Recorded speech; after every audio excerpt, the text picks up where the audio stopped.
All right. So, you might be asking yourself, Red Clay Traveler, why have you been letting me down? Why haven't you posted a video? What the hell have you been doing? Well, you know that cure for sadness that I talked about in the last video? It's kind of a problem when the cure for sadness brings you sadness. So the CJ5 here has been bringing me sadness. So for all this time when I haven't put a video on, you know what I was doing? I was laying underneath this Jeep in this damn puddle of oil right here. Okay? See this? You see this? Let me show you something. See that? See all that oil? See all that? That's what happens. That's what happens when your rear main seal on your super high quality AMC Jeep decides that it doesn't want to be a rear main seal anymore. So, it's okay. You get on the Jeep forums, what do they say? They say, you know, it's a 2-hour job, or it's a 5-beer job, or however these guys want to say it. Well, let me go ahead and let me tell you a little story.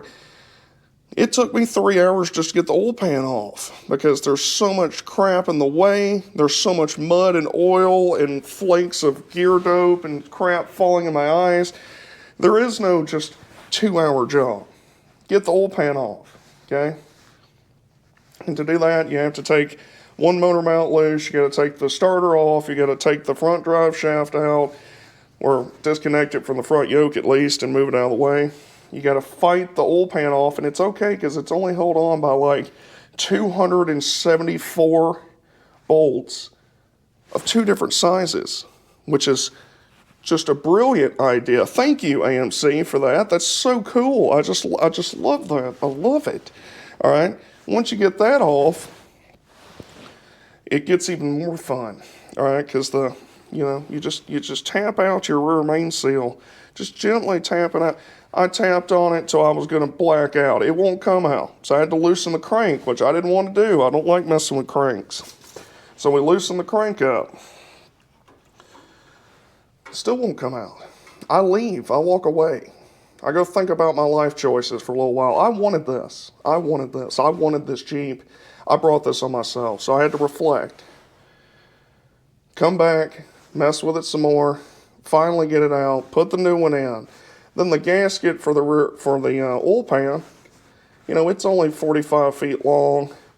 It's so long they give you these little tabs you stick up in the bottom of the block so that it'll hold it in place while you fight this 4-foot-long oil pan on the bottom of this damn engine. That was exceptionally pleasant. Keep in mind, this whole time, oil's dripping off the pickup, off the crank, dripping in my eyes. It's all in my beard. My hands are still coated in oil. Been washing them for days. Can't get that crap off. Finally get the oil pan back on. And got the crank torqued back right. Because like I said, I didn't want to mess with the crank at all. But it just had to happen. Crank it up. Everything's Gucci. It's good. It's running good. And then it starts leaking from a different spot. Which is cool. You know. It's not leaking from the rear main seal. It's not leaking from the oil pan. It's leaking from this stupid oil gauge thing. I can't remember what they call it, but it's basically right there. But you can't see it. Right here is where the pressure gauge for your oil gauge goes. You know, it's a little canister, builds pressure in it, sends the signal to the gauge in the dash. That decided that it wanted to start puking oil. And when it starts puking oil, it drips on the corner of the block. Then it goes down and hits the starter. And then it proceeds to just blow everywhere. So that was pretty cool. I mean, it's steady dripping. If you gave it any kind of throttle at all, it's just steady dripping.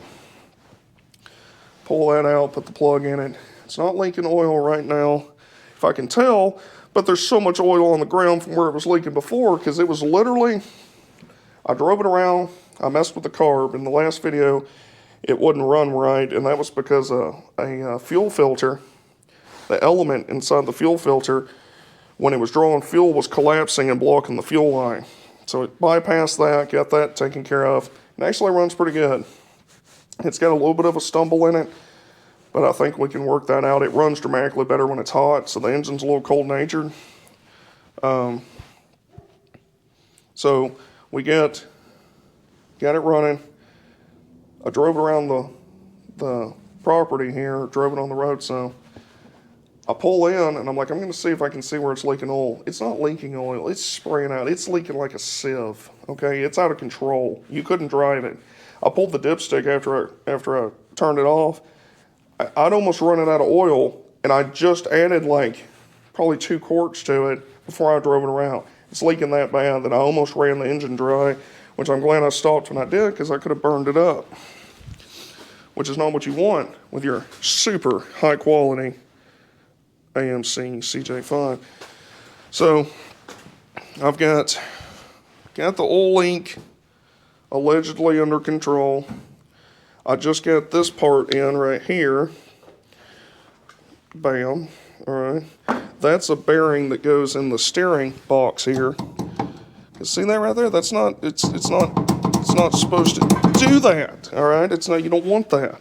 It's causing binding and friction. So I'm gonna pop this bearing in there, which hopefully won't be too much of a nightmare. The other cool thing, before I diagnosed that it was the rear main seal, when I took it out on the road, driving around, listening to the BGs, cruising in your CJ5, going down the hill, go to turn, the steering wheel just keeps turning. Just keeps turning. It turns like a half turn before it engages anything, which is really, really cool. If you've never had that. I've been in a vehicle with no brakes before, but which was exceptionally pleasant. That's a story for a different time. But I don't know that I've been in one that basically had no steering. So that was pretty cool. Get back, and it turns out, so right here is your adjustment. This is the top of the steering box right here. Okay, it's my finger. Here it is. Basically, you've got this lock nut. You back it out, and you've got a straight edge right there. And you adjust that in and out to adjust your steering. I don't know if the previous guy or if it just rattled loose, but this was backed almost all the way out, which means you had like basically no tension on any of your steering gears in there. So I tightened that back up. That got out probably 90-85% of the slop out of the steering wheel. Then this center ball joint right here on the end of your tie rod that goes to your steering arm was smoked, and I'm talking like hardcore smoked. Actually, here it is right here. I mean, it's bad. I mean, you see that? You shouldn't be able to move it around that freely with your thumb. I mean, it's just flopping. It's smoked. So, got that in. That helped a lot. My other ball joints and tie rod ends and stuff, they need addressed in the future as well, but we're gonna let them ride for a little while. I've got new headlights. This headlight's cracked and full of water, which is not what you want, you know. This headlight works, but I bought 2 new ones. They're pretty cheap, so I'm going to put 2 new ones. I've got the bezels, so we put them on. I got the screws for the dash.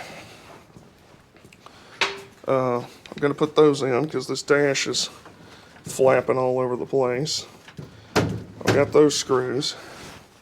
There's a local guy here where I live that does windshields. I'm going to call him. If he can just get the windshield himself,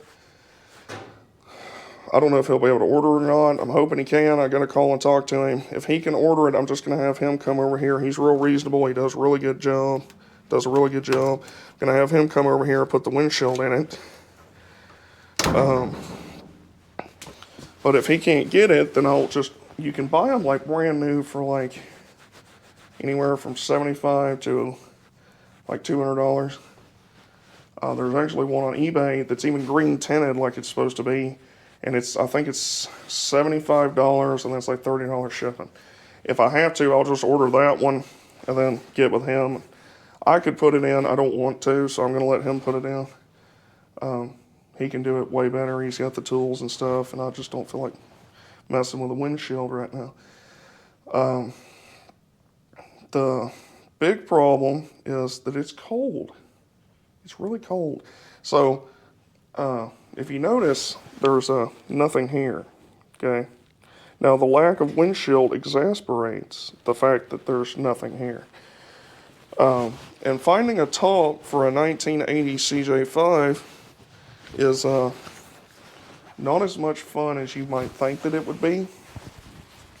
So there is a guy in North Carolina that's got one that appears to be in pretty good shape. It's got a little bit of a crack in the front of it, but I can fix that. I'm trying to get a hold of him, but of course it's almost Thanksgiving. Tomorrow's Thanksgiving, so I don't expect him to respond right now. So I'm hoping to hear from him for a few days. If we can agree on a price, then I'll go up there and get that hard top, and it's even got the doors. So slam that hard top. I'll have to take this roll bar off, which is fine, because honestly, I don't want the roll bar on there anyway, and it really wouldn't do anything because the way it mounts, if you really roll over for serious, this is going to stab through your fender well, and it's mounted up here. It's better than most. It's actually mounted to the floor, but a real roll bar needs to be mounted to the frame or to a cross member or something like sturdy. So I can pop this off real easy, put the hard top on, put the doors on. The glass is good in this hard top. So I'm hoping I can get that. If I can't get that one, I'm not paying $1,500 for a cloth tarp that is a top. I'm not doing it. I refuse to do that. A brand new hard top for this rig is like $2,500. They're really nice tops, but I didn't even pay that for the whole Jeep with it running. So not paying $2,500 for a hard top. So maybe I just wear a jacket and send it anyway, you know. But I'm actively trying to get a hard top. I've even considered just making one out of plywood or sewing my own hard top, which if it comes to that, my buddy Brian that you see in my videos, he's got a heavy duty sewing machine, and I might just buy some like thick canvas tarps and we'll just make one. Because we're just trying to stop wind from blowing all through my luscious, gorgeous hair. Let's see, what else we gonna do? Oh, the U-joint on the front drive shaft is smoked.